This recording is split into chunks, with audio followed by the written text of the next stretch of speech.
Selamat pagi, harapan kami semua sehat dan terberkati.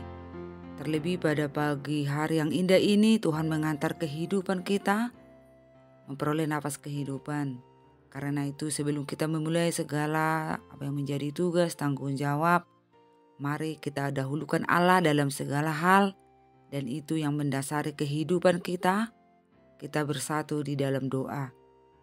Terpujilah namamu Bapa di dalam surga, atas kuasa kasih kebaikan-Mu yang tak terhingga dalam kehidupan kami.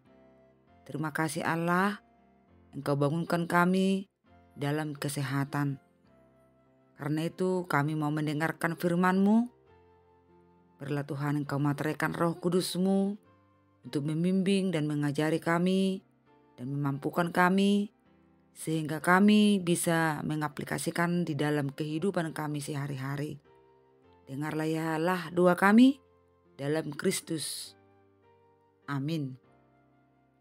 Firman Allah yang menjadi renungan buat kita pada channel YouTube HKBP Setia Negara Selasa 24 Juni 2025 yang tertulis dalam Yohanes pasal 1 ayat 29. Beginilah bunyinya.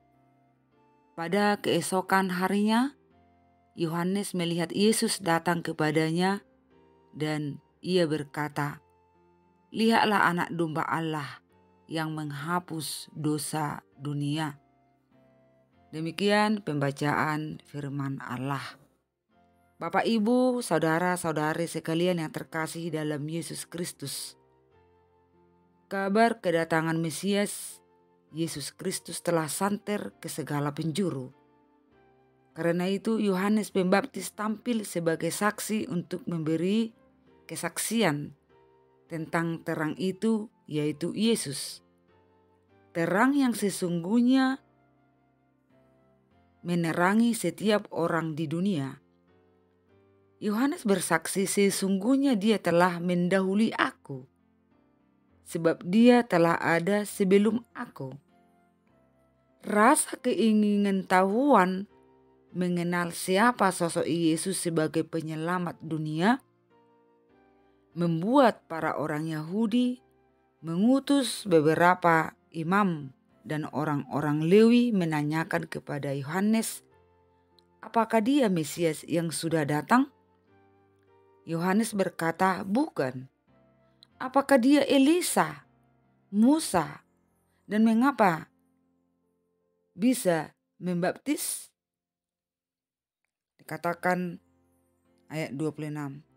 Yohanes menjawab, katanya, "Aku membaptis dengan air, tetapi di tengah-tengah kamu berdiri dia yang tidak kamu kenal, yaitu dia yang datang kemudian daripadaku. Membuka tali kasutnya pun aku tidak layak."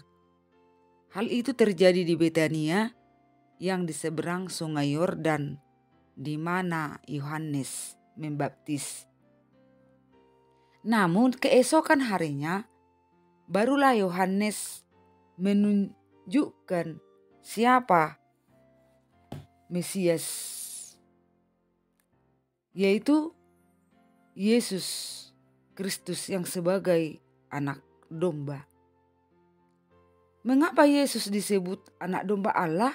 Sementara domba adalah penurut yang tidak pernah melawan, sekalipun dia ditarik untuk disembelih, dia tidak pernah melawan.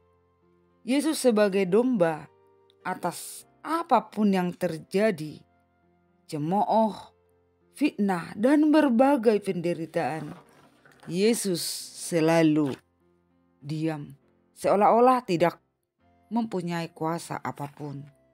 Padahal Yesus anak Allah Maha Kuasa datang membawa perdamaian dan keselamatan dunia, terlebih manusia yang berdosa.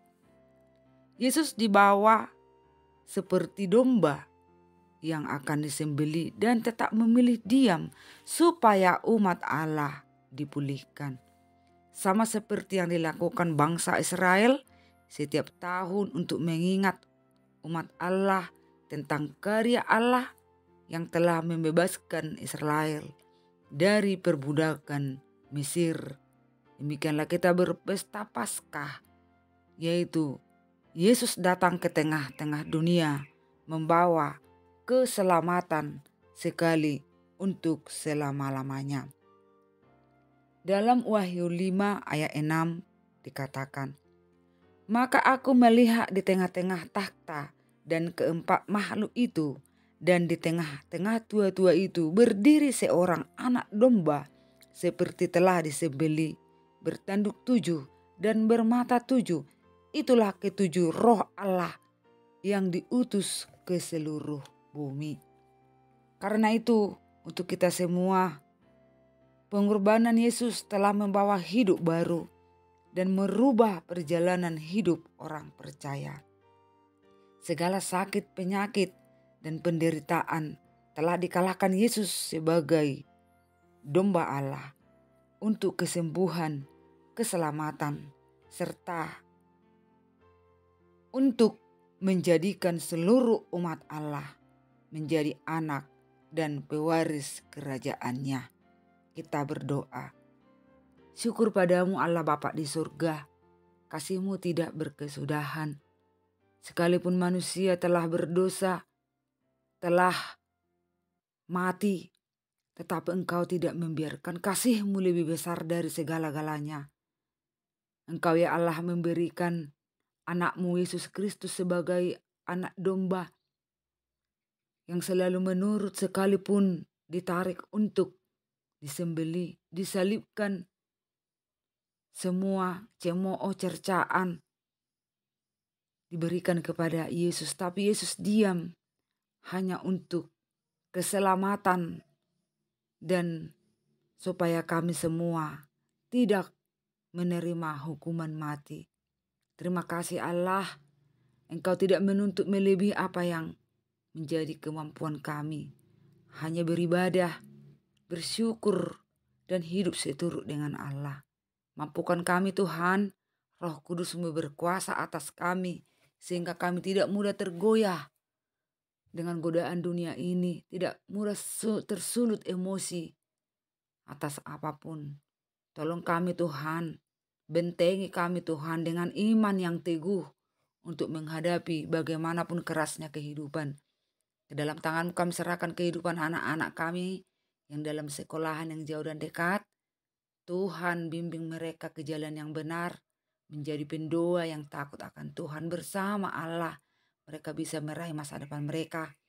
Anak-anak Tuhan yang ke perguruan tinggi naikkan kelas, tolong Tuhan bimbing mereka, arahkan mereka, supaya jangan mengandalkan diri, tapi Tuhan, dalam tangan kami serahkan hidup jemaat dan para hamba-Mu. Tuhan yang lemah, hibur, yang berduka, sembuhkan Tuhan orang-orang yang sakit. Dan ingatkan kami Tuhan pasti menyediakan kebutuhan kami. Dan mempercayakan segala sesuatunya hanya kepada Tuhan. Ampunkan segala dosa-dosa kami ya Allah. Dan layakkan kami menjadi anak-Mu. Dengar sempurnakan doa kami hanya di dalam Yesus Kristus. Anugerah Yesus Kristus, pengasihan Allah Bapa, dan persekutuan Roh Kudus kiranya menyertai kita semua hari ini sampai selama-lamanya. Amin. Tetap semangat. Allah selalu memberkati kita semua. Shalom.